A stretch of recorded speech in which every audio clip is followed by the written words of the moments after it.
Hello student, मैं एकता सिंह आप सभी का ज्ञान चैतन्य चैनल में बहुत बहुत स्वागत करती हूँ। आज के इस वीडियो में हम भारतीय यूनानियों के बारे में यहाँ पर देखने वाले हैं, जो कि हमारा जो टॉपिक रिलेटेड होगा वो होगा हमारा यूनिट सेकंड से।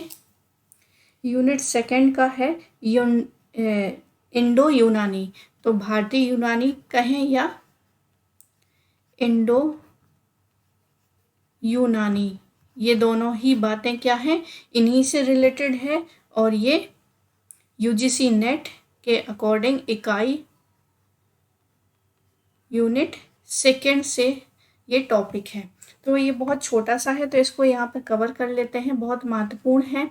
और ये जो मैटर है वो इग्नू की वेबसाइट से लिया गया है, तो जिसको पीडीएफ चाहिए आप वहाँ से डाउनलोड कर सकते हैं। तो शुरू करते हैं। इस काल में, यानी कि भारतीय यूनानी काल जो है, इस काल में महत्वपूर्ण घटनाक्रम जो है उत्तर पश्चिम सीमाओं के पार की गतिविधियों का सिलसिला था। भारत के मैदानी इलाकों में सेल्यूसिड राजवंश के प्रवेश के प्रयासों को विफल कर दिया गया।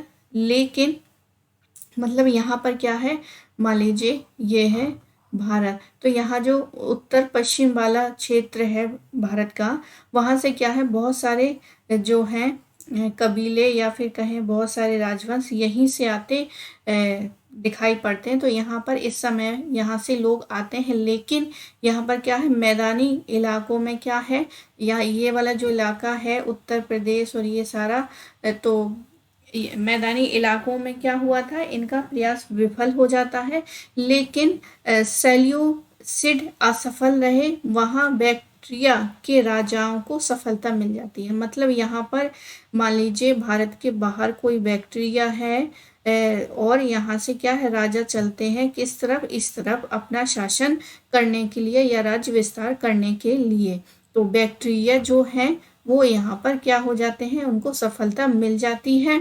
तीसरी शताब्दी ईसा पूर्व के मध्य यूनानी राज्य बैक्ट्रिया की स्थापना हालांकि सेल्यूसिडों के विरुद्ध विद्रोह करके डियोडोटस ने की थी। तो डियोडोटस यहाँ पर इम्पोर्टेंट हो गया। लेकिन सेल्यूसिड राजा से मान्यता तीसरी शताब्दी ईसा पूर्व के अंत में इसके तीसरे शासक यूथाइडिमस को मिल जाती है। मतलब यहाँ पर मान्यता मिल जाती है, सेल्यूसिड राजा ने इनको मान्यता दे देते हैं। बैक्ट्रिया के इन यूनानी राजाओं के उत्तराधिकारियों को ही क्या है, भारतीय यूनानी के रूप में जाना जाता है। तो पूरी कहानी ये है कि यहाँ से जो बैक्ट्रिया से राजा चलते हैं भारत की ओर आते हैं, और जो सफल हो जाते हैं उनको ही क्या कहा गया, भारतीय यूनानी कहा गया या इंडो यूनानी कहा गया। तो आगे है, बाद में भारत के उत्तर पश्चिम मतलब ये वाला पश्चिम वाला और उत्तर का कुछ भाग, उत्तर पश्चिम के बड़े इलाकों तथा अफगानिस्तान पर उन्होंने अपना आधिपत्य स्थापित कर लिया। तो किसने, इन्हीं बैक्टीरिया वालों ने ही क्या है, अफगानिस्तान और उसके आसपास क्षेत्र पर अपना स्थापित कर लिया क्षेत्र। ऐसे लगभग 3 दर्जन राजाओं के बारे में हमें जानकारी मिलती है, जिनकी मुद्राओं, और ये जानकारी कहाँ मिलती है, किनसे मिलती है, तो मुद्राओं से जानकारी मिलती है। भारतीय साहित्य स्रोतों में इनका उल्लेख जो है यवनों के तौर पर किया गया है। तो भारतीय ऐतिहासिक स्रोत बताते हैं यवनों का आक्रमण हुआ था, लेकिन हिस्टोरिकल जब लेखन हिस्ट्री के परिदृश्य से देखें तो इनका जब लेखन किया गया तो भारतीय यूनानी इनको कहा गया, और वहीं भारतीय साहित्य स्रोतों में यवन कहा गया। भारतीय मैदानों में प्रवेश जो है यूथाइडिमस के पुत्र डेमेट्रियस ने किया था।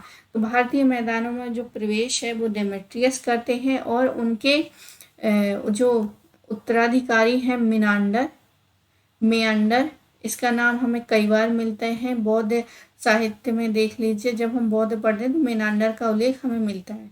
तो मेनांडर ने अनेक सफल अभियानों का नेतृत्व करके गंगा और यमुना वाला दोआब के अधिकांश भाग पर अपने अधिकार कर लिया और संभवतः ऐसा माना जाता है कि यही मेनांडर पाटलिपुत्र तक पहुंच जाता है।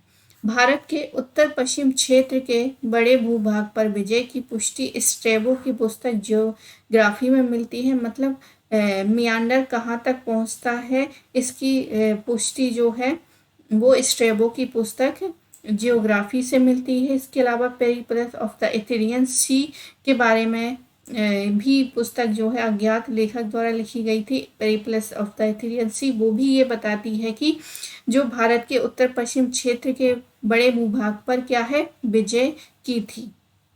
सबसे कुख्यात और यूनानी में शासक क्या कौन रहा? मेनांडर रहा। तो यवन शासक कह लीजिए या भारतीय यूनानी कह लीजिए या इंडो यूनानी कह लीजिए, ये वही शासक थे।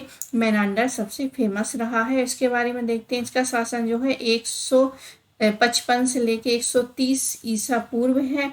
इसकी मुद्राएं जो है काबुल और मथुरा में मिलती हैं। तो मेनांडर की जो मुद्राएं हैं वो कहाँ कहाँ मिली हैं? तो काबुल और मथुरा में मिलती हैं। तथा मिलिंद पन्नों में इसके बौद्ध दार्शनिक नागसेन के बीच परिचर्चाओं में भी इसका विवरण मिलता है। तो मिलिंद पन्नों और बौद्ध दार्शनिक नागसेन के बीच मेनांडर के ही जो बातचीत हुई है उसका विवरण मिलता है। भारतीय यूनानियों का राजनीतिक प्रभाव जो है मेनांडर की मृत्यु के साथ क्या हो जाता है? कमजोर हो जाता है, क्योंकि सबसे शक्तिशाली राजा यही था। फिर उसके बाद भी शक्तिशाली होना चाहिए मेनांडर से भी ज़्यादा, तभी क्या है ये जो परंपरा है राजाओं की शासन करने की ये कंटिन्यूअस रहती है। लेकिन मेनांडर के बाद बहुत जो उनके उत्तराधिकारी रहे वो बहुत शक्तिशाली नहीं रहे, जिसकी वजह से ये क्या हो जाते हैं? कमजोर हो जाते हैं। गांधार कला, यूनानी कला, रोमन और भारतीय कला के तत्वों का सम्मिश्रण है। ऊपर जो लिखित हेलियोडोरस तथा स्तंभ तथा भारतीय यूनानी सिक्के वास्तव में यूनानी परंपरा के ही सूचक थे। ये भारतीय चिन्हित सिक्कों से भिन्न थे तथा इनका किसी एक प्रकार के संदर्भ में अध्ययन किया जा सकता है। भारतीय यूनानी सिक्कों की मात्रा निश्चित रूप से व्यापार और वाणिज्य के क्षेत्र में क्या है भूमिका की ओर इशारा करती है। वहीं इन पर राजाओं के चित्र का अंकन होना भी राजनीतिक महत्व को दर्शाता है। ये राजवंश की प्रभुसत्ता की अभिव्यक्ति थी। तो इंडो यूनानियों में सबसे ज़्यादा इम्पोर्टेंट कौन रहता है? मेनांडर रहता है। और इसका उल्लेख हमें बौद्ध साहित्य जो है उसमें भी हमें देखने को मिलता है। साथ ही साथ इसका जो उल्लेख है कि ये पाटलिपुत्र तक पहुंचा था, तो इसका विवरण हमें मिलता है स्ट्रैबो की पुस्तक जियोग्राफी और पेरिप्लस ऑफ द इथेरियन सी से। तो इसकी जो मुद्राएं हैं काबुल और मथुरा से मिलती है। मिलिंद पन्नों में किन किन का उल्लेख है? नागसेन और मेनांडर की जो बातचीत हुई है उनका ही विवरण है। तो ये कुछ इम्पोर्टेंट फैक्ट थे। तो आई होप आपको ये वीडियो पसंद आया होगा। पसंद आया तो प्लीज़ लाइक करें, शेयर करें, सब्सक्राइब करें। पूरा वीडियो देखने के लिए बहुत बहुत धन्यवाद। मिलते हैं एक और वीडियो के साथ।